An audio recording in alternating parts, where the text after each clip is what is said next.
Now good morning students. अभी हम लोग पिछले क्लास में हम लोगों ने देखा था कि टोटल ग्राफ क्या होता है, ग्राफ की अलग अलग एग्जांपल्स देखे थे, ग्राफ के टाइप्स देखे थे, उसके प्रॉपर्टी, उसके एप्लीकेशंस, उसके व्यूज़, वो कैसे उसके प्रेजेंटेशन होते हैं, ईच एंड ऑल। तो अब हम सेकंड लेक्चर में आते हैं ग्राफ का ट्रावर्सल। ग्राफ ट्रावर्सल का क्या मतलब होता है कि हम ग्राफ में किस तरीके से नोड को, एज को या वैल्यू को हम रीड करते हैं। ठीक है, तो ये सारे प्रॉब्लम को सॉल्व करने के लिए दो तरीके का होता है। एक तो DFS that is called depth first search, और एक BFS that is called breadth first search. Okay, एक और होता है रीड ट्रावर्सल एल्गोरिथम में that is called in order, pre order and post order. ध्यान दीजिएगा, अपन लोग जब इनफिक्स, पोस्ट फिक्स और प्रीफिक्स पढ़ रहे थे तो सेम उसी तरीके से ये भी हो, इन order, pre order, post order, लेकिन बस थोड़ा सा इसका जो क्वेश्चंस आने का होता है वो थोड़ा सा चेंज होता है, वो देखेंगे एक एक करके आगे ना। ठीक है, तो सबसे पहले देखते हैं BFS और DFS। ये BFS और DFS है क्या? तो सबसे पहले क्या बोल रहा है, डेप्थ और ये ब्रेड्थ। तो डेप्थ का मतलब हो गया क्या कि किसी भी ट्री में हम स्टार्टिंग से स्टार्ट करेंगे और सबसे पहले नीचे नीचे नीचे नीचे नीचे नीचे नीचे करते रीड चले जाएंगे, देन फिर बैक, देन फिर बैक, देन फिर बैक, देन फिर बैक, देन फिर बैक, देन फिर बैक।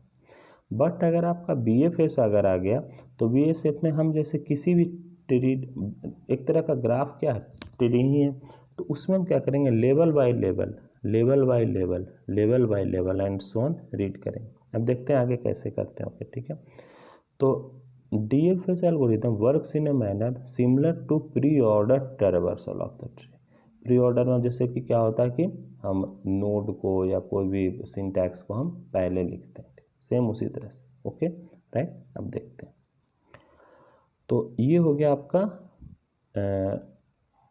ब्रेथ फर्स्ट ट्रावर्सल या ब्रेथ फर्स्ट सर्च, दोनों एक ही पॉइंट आ गया। ठीक है, तो अब यहाँ पर पॉइंट करते हैं कि tree traversal is a unique, जैसे ट्री की जो ट्रावर्सिंग होती है कि जैसे इन order, pre order, post order, वो यूनिक होता है। बट जो BFT है, जो ब्रेथ फर्स्ट ट्रावर्सल है, वो अलग अलग तरीके से है। ऐसा नहीं कि आपका सेम ही होता है, इसके बहुत सारे आंसर्स होते हैं। ठीक है, तो इसमें सबसे पहले क्या बोलता है कि BFT किसी भी वर्टिसेस पे अगर हम लोग BFT लगाएंगे तो देन विजिटेड, सबसे पहले वर्टिसेस पे जाएंगे और उसको ऐड करेंगे, जो भी आपका वर्टिसेस होगा उसको हम ऐड करेंगे। और क्यू क्या दे रहा है यहाँ पर, एज दे रहा है। ठीक है, suppose queue is not empty, अगर क्यू एम्प्टी नहीं है तो अपन लोग क्या करेंगे, उसको x equal to delete of queue, उसको डिलीट करेंगे, मतलब उसको रीड करेंगे। ठीक है, और रीड करने के बाद क्या कर देंगे, उसको प्रिंट कर देंगे। सिंपल यही है और कुछ नहीं है इसमें। ठीक है, ध्यान से देखिएगा, एग्जाम्पल से आपको समझाएंगे। ठीक है, और हर उसके बाद हर एजेस को हम ऐड करते जाएंगे और फिर विजिट करते जाएंगे, ऐड करते जाएंगे और फिर विजिट करते जाएंगे। ठीक है, ध्यान से देखिएगा, ये आपका एग्जाम्पल है। ठीक है, हमने लिया ABCDEFGH, राइट। तो सबसे पहले जो हम रीड करेंगे उसको, हम क्यू को हमने रीड किया, जैसे ही क्यू को रीड किया तो क्यू पे कौन सी वर्टिसेज आ गई आपकी, A। ठीक है, अब A के बाद हम B पे भी जा सकते हैं, C पे भी जा सकते हैं, D पे भी जा सकते हैं, E पे भी जा सकते हैं। एडॉप्ट ऑन यू, आप किसी के पास भी जा सकते हैं। हम गए B के पास, तो A से जैसे ही B के पास गया तो B अब F के पास भी जा सकता है। ठीक है, B सिर्फ F के पास जा सकता है, अब रिटर्न मेरे को नहीं होना। ठीक है, तो लेकिन हम लोग क्या पढ़ रहे हैं, ब्रेड्थ फर्स्ट सर्च। ठीक है, ब्रेड्थ फर्स्ट सर्च यानी कि BFS। तो BFS में सबसे बड़ी बात यही होती है कि लेवल बाय लेवल, जैसे आप एल्गोरिदम में देखे होंगे, ऊपर देखिए एल्गोरिदम में क्या लिख रहा है कि if x is not empty तो x डिलीट और फिर बाहर आ जाओ। ठीक है, बट बाहर कैसे आएंगे, तो हर W को, जो जितना भी आपका ऑल एजेस के लिए जितना भी एजेस के है, उसको हमने क्या किया, for all W adjacent of x, जिस एलिमेंट को आप वहाँ से डिलीट करो, रीड करो, उसके एडजेसेंट में कौन कौन है, उन सबको करो, उन सबको आप लिखो। ठीक है, जैसे ही आप सबको लिखोगे तो 2 पॉइंट आएगा, या तो नॉट विजिटेड या तो विजिटेड। अगर आप विजिट कर चुके हो तो कोई दिक्कत नहीं है, अगर नॉट विजिटेड है तो आप नीचे आ जाओगे। सेम उसी तरह से कि अगर आप ए के पास हो तो आप बी सी डी ई, जैसे आप ए के पास रीड कर रहे हैं तो बी सी डी ई वो टोटल लिखेंगे अपन लोग A B C D E. Then फिर अभी स्टार्टिंग में बी के पास था तो बी कहाँ पे जा सकता है, ध्यान से देखो बी कहाँ पे जा सकता है, एफ के पास जा सकता है। ठीक है, तो बी हम कहाँ पे लेके गए, एफ के पास लेके चले गए। सेम उसी तरह से, ठीक है, तो बी सी, देखो B C D E F, ठीक है, then G, then H and so on. ऐसे करते करते हम रीड करेंगे, बट हम लेवल बाय लेवल चल रहे हैं इसमें, इसीलिए हमने क्या किया, ए लिखा, B C D E F G और एच। बट डी एफ इसमें उल्टा होगा, कैसे होगा ये भी देखते हैं। ठीक है, तो हमेशा याद रखिएगा कि इसको जैसे ही हम एडजेसेंट वाले को रीड करेंगे तो इसमें अपन लोग कौन सा डेटा स्ट्रक्चर यूज कर रहे हैं, डेट इज कॉल्ड क्यू। जो पहले आया वो पहले चला गया, क्यू का तो ये प्रॉपर्टी है ना, फर्स्ट इन फर्स्ट आउट। तो BFT को रिप्रेजेंट करने के लिए हम लोग कौन सा डेटा स्ट्रक्चर यूज करते हैं, क्यू डेटा स्ट्रक्चर यूज करते हैं। इसीलिए ये जो पहले आता है वो पहले चला जाता है। तो टाइम कॉम्प्लेक्सिटी क्या हो गया, दो तरीके से वर्क करता है, वर्टिसेस और एजेस के लिए, तो that is called theta V plus C. और स्पेस कॉम्प्लेक्सिटी क्या ले रहा है, कोई इनपुट प्लस एक्स्ट्रा में क्या ले रहा है, क्यू ले रहा है और एक एरे ले रहा है। ठीक है, और फिर इनपुट में ग्राफ है, उसके लिस्ट है, तो थीटा वी प्लस सी और वी, और इन ये भी विजिटेड एरे कितना लेंगे, जब टोटल नंबर ऑफ वर्टिसेज होगा तो order of 3v plus C, that is called order of v plus C. Okay, अब आते हैं BFT का काम क्या क्या होता है। जैसे BFT तो सर आपने पढ़ लिया, तो BFT का काम क्या, तो BFT को also called level order traversal बोला जाता है। वही हमने आपको बोला था ना, लेवल बाय लेवल। तो BFT को ऑल्सो नोन, उसका नाम ही है, दूसरा नाम ही, that is called level order traversal, हर लेवल को कंप्लीट करेगा।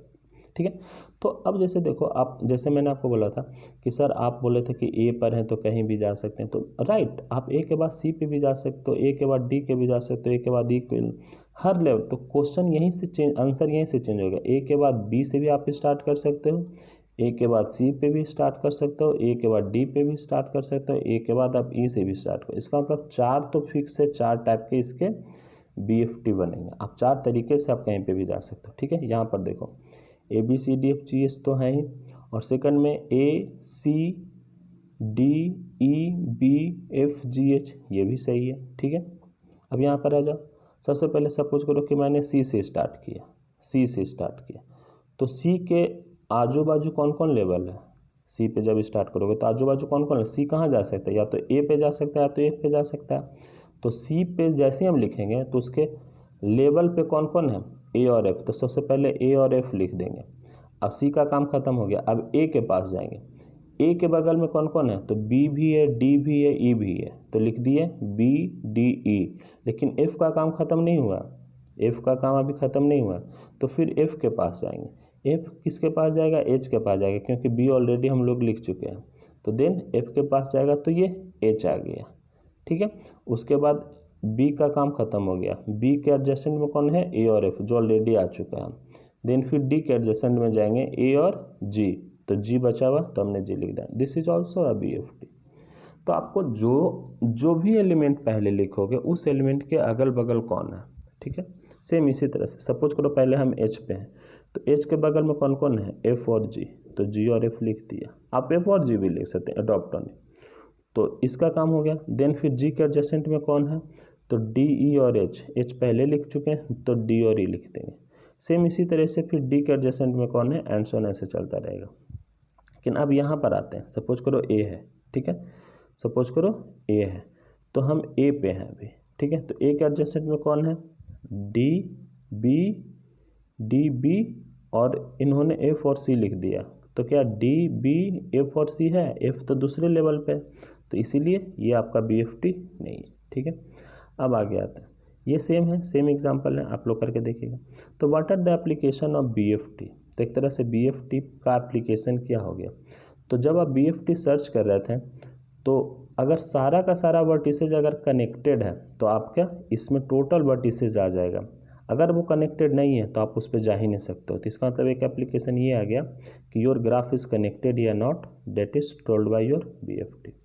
दूसरा बात ये कि ये कंप्लीटेड ग्राफ है कि नहीं। Completed graph in the sense कि आप कहाँ से जाएंगे। अगर आप जहाँ से जा रहे हो ए से और फिर वहीं पे पहुँच गए, इसका मतलब ये क्या है, ये साइक्लिक ग्राफ है। अगर नहीं पहुँच रहे हो इसका मतलब साइक्लिक ग्राफ नहीं है। ठीक है, वही बोल रहा है using BFT we can check every graph is a cycle या नॉट। ठीक है, एंड सो ऑन। अब दूसरा पॉइंट ये है बाइपर्टाइट ग्राफ बोलते हैं। बाइपर्टाइट ग्राफ क्या बोलते हैं कि हर ग्राफ का किसके साथ कितना रिलेशंस है। ठीक है, तो हम ये भी चेक कर सकते हैं। ठीक है, दूसरा बात ये कि अगर सपोज करो यहाँ पर मेरा D एलिमेंट, ये एग्जांपल है यहाँ पर। ठीक है, तो इस एग्जांपल में सपोज करो मैं D एलिमेंट को अगर मैं क्रॉस कर दूँ यहाँ पर, तो ये दोनों क्या हो जाएगा, दोनों ग्राफ दो भागों में बंट जाएगा। तो आप ये भी बताता है BFT कि आर्टिकुलेशन पॉइंट क्या। तो इसमें बाइपर्टाइट ग्राफ वही है, ए का रिलेशन किसके साथ है, तो B के साथ भी है और C के साथ भी है। देन B का रिलेशन किसके साथ है, A के साथ है, D का साथ है। तो B का रिलेशन A के साथ है, D का साथ है। मतलब हर एलिमेंट का रिलेशन कितने साथ का है, that is called bipartite graph.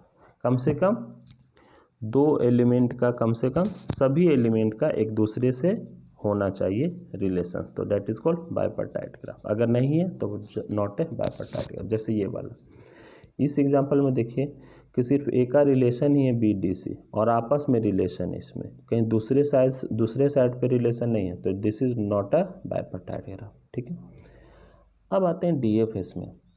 तो BFS था, that is called breadth first search, उसमें जो डेटा स्ट्रक्चर ले रहे थे वो क्यू ले रहे थे। इसमें जो डेटा स्ट्रक्चर लेंगे वो स्टैक लेंगे। सिंपल, थोड़ा सा चेंज है, that is called stack DFS में। अब स्टैक है तो इसका मतलब फर्स्ट इन फर्स्ट आउट, एक ही बार आएगा। तो वही बोल रहा, फिर again visited all adjacent of V। ठीक है, not visited, if W is not visited they again DFT of W। तो अगेन आप उसको विजिट करिए और अगेन क्या करिए, बाहर आ जाइए। ठीक है, सिंपल वही।